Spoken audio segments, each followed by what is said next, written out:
Let's bring in Katie Simpson in Washington. And Katie, this is a significant reversal. President Joe Biden had said repeatedly he would not pardon his son. And so, as you say, Ian, this is a major reversal on a deeply personal matter.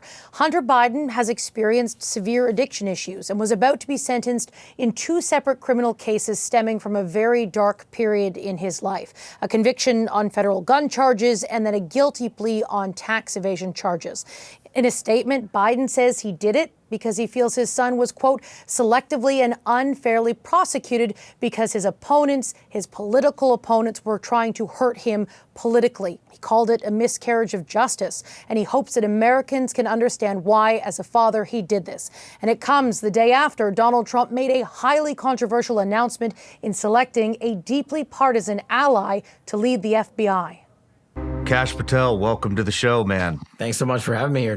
Kash Patel is a star of the right-wing podcast ecosystem, an aggressive defender of Donald Trump who has spent months calling for revenge against the president-elect's critics and perceived enemies. We're going to come after you. Whether it's criminally or civilly, we'll figure that out. But yeah, we're putting you all on notice. A former lawyer and first-term Trump staffer who worked in intelligence, this is the man Trump wants leading the FBI.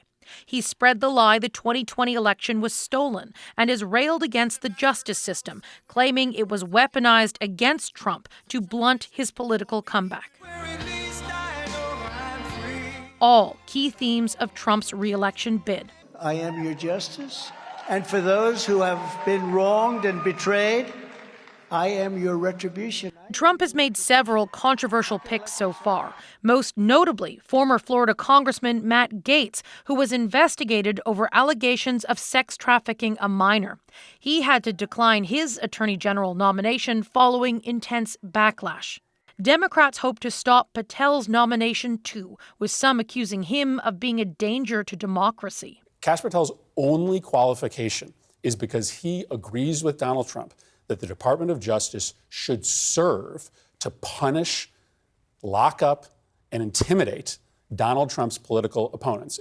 But the president-elect's supporters, including lawmakers in Congress, are downplaying concerns. Donald Trump campaigned on reforming the FBI and the Department of Justice. So I don't know why any of this is, frankly, surprising to people. I got to say, all of the weeping and gnashing of teeth, all of the people pulling their hair out, are exactly the people who are dismayed about having a real reformer come into the FBI and clean out the corrupted partisans. Republicans have a majority in the Senate, so in theory, Patel should be confirmed. But his statements are so divisive, he could face some intense bipartisan opposition. And Katie, Patel has drawn criticism from Republicans before. He has. During Trump's first term, he tried to promote Patel to a senior role in the FBI. At the time, Bill Barr was Trump's attorney general. It was such a concern and a standout moment that Barr mentions it in his memoir, writing that when he learned about the possible promotion, Barr went to Trump's chief of staff and said, "Over my dead body." Ian. Katie Simpson in Washington tonight.